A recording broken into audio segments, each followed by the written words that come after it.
Olá, irmãos do Grande Oriente do Brasil, em especial meus queridos irmãos do Grande Oriente de São Paulo. Benedito Marques Baluch Filho, vim aqui hoje conversar com vocês, não com relação à chapa Novo Rumo ou à eleição do Grande Oriente do Brasil, não. Eu vim aqui de uma forma muito triste, dizer a vocês que foi difícil fazer uma digestão intelectual desse malfadado vídeo gravado pelo soberano grão-mestre em exercício Ricardo Carvalho, contra o Grande Oriente de São Paulo. Um momento, meus irmãos, que nós passamos de tantas dificuldades na nossa maçonaria. Enquanto o nosso país graça o desemprego de 13 milhões de trabalhadores, enquanto a nossa sociedade hoje ainda está estonteada com a questão da corrupção econômica e política no nosso país, a maçonaria busca desconstruir os seus homens, a maçonaria busca desconstruir seus líderes, e desta vez a seta com o veneno máximo veio para o estado de São Paulo. Foi muito difícil, meus irmãos, eu ter que ouvir da maior autoridade do Grande Oriente do Brasil que o meu querido irmão Kamel Aref Saab tenha tido comportamentos ou fatos ou situações que se constituíssem em expedientes ardilosos, irresponsáveis, criminosos, covarde.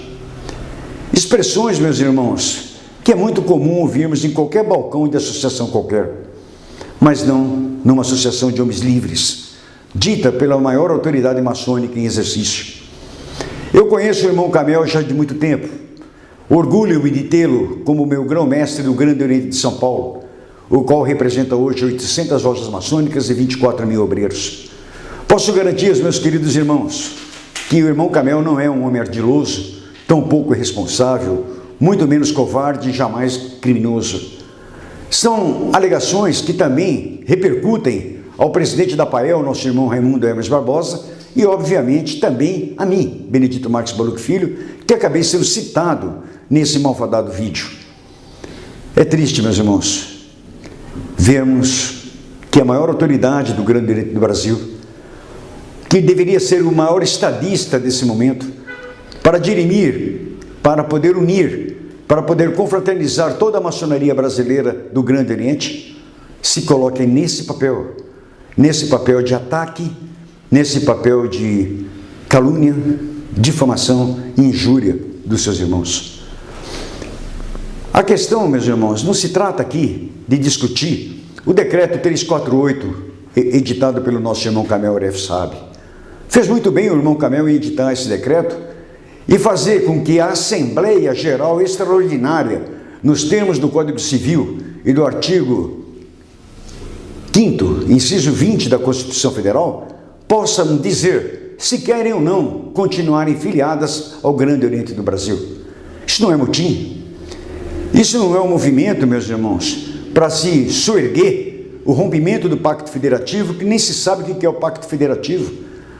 Não há pacto federativo no Grande Oriente do Brasil, meus irmãos, considerando que temos grandes orientes estaduais sem nenhuma autonomia, verdadeiras delegacias do grão-mestrado. Pacto federativo sem divisão de fiscalização e receita, mas isso daí não é a discussão que nós precisamos trazer hoje à tona da nossa querida instituição.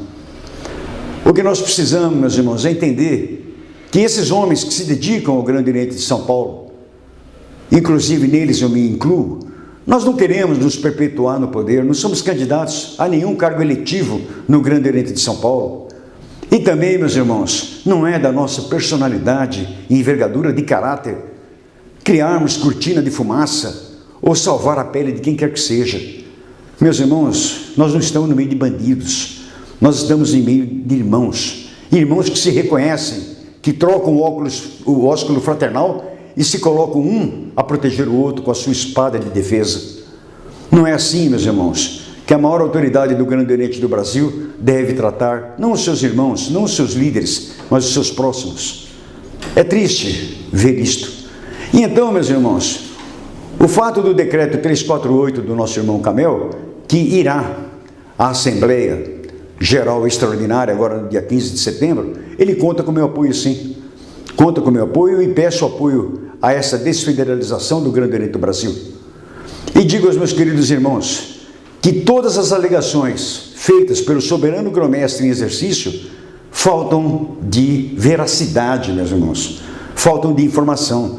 Por exemplo, quando fala dos carros do Grande Oriente de São Paulo, patrimônio do Grande Oriente de São Paulo, não tem um centavo do Grande Oriente do Brasil nisto.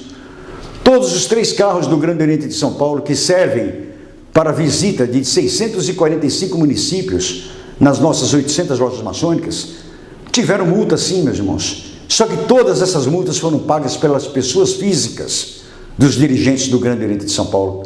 Eu desafio provar uma única multa paga pelo Grande Oriente de São Paulo. Uma única multa. E vocês vão ver que isso não tem a menor subsistência. Fala-se da multa do Grande Oriente de São Paulo. Talvez nem saibam o que estão falando. A multa do Grande Oriente de São Paulo, criada em 1982, meus irmãos, ela é uma conta absolutamente separada da gestão. Tem uma diretoria própria que cuida da multa maçônica. E essa multa hoje, ela está absolutamente guardada, sem um centavo de movimentação, senão, infelizmente, pelo passamento dos nossos queridos irmãos. Prova que houve dilapidação, mostra que estão dilapidando esse patrimônio, mas não faça uma acusação tão grave à honra e à moral das pessoas que administram, não só a multa maçônica, como também todo o Grande Oriente de São Paulo, principalmente na sua direção. Falam, por exemplo, do prédio do Grande Oriente de São Paulo. Ao falar do prédio do Grande Oriente de São Paulo e demonstrar o absoluto desconhecimento, mal sabem, meus irmãos, que esse prédio foi construído nos idos de 1950, quando tínhamos 52 lojas maçônicas, e que com o passar dos anos, hoje com as nossas 800 lojas, esse prédio já não mais comportava a nossa administração. Tínhamos problemas estruturais no prédio, problemas de acessibilidade, tínhamos até mesmo que carregar uma brincadeira de várias pessoas dizendo que aquilo era uma boate-kiss, de tão perigoso que estava. Até que no momento que a Prefeitura de São Paulo começa a multar o Grande Oriente de São Paulo e nos ameaçar com a interdição do prédio. Foi nesse momento, meus irmãos, que nós, através da campanha 2015-2019, decidimos levar ao povo maçônico a proposta de que nós temos que construir um novo palácio maçônico. Hoje, sem contar com nenhum centavo do Grande Oriente do Brasil e também sem contar com qualquer taxa compulsória das nossas lojas, nossos irmãos, nós estamos fazendo a nossa obra com muita dificuldade. Aquilo que o nosso soberano grão-mestre geral chama de buraco, meus irmãos, nada mais é do que 4 subsolos das nossas garagens, que já foram investidos 5 milhões de reais, sem um centavo do Grande Oriente do Brasil. E vamos sim realizar essa obra, inaugurar esse prédio com a força de Deus. Não se preocupem com a questão da vizinhança. Nós temos seguro, nós temos medições técnicas e segurança de engenharia em toda essa construção. Uma das minhas maiores preocupações, meus irmãos, foi criar as comissões técnicas dessas obras.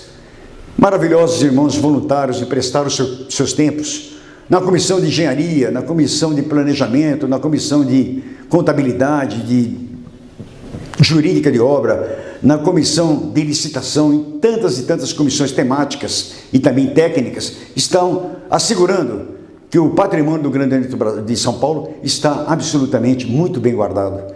Ah, mas tem uma DIN discutindo isso. Deixa ter a DIN, não tem problema algum.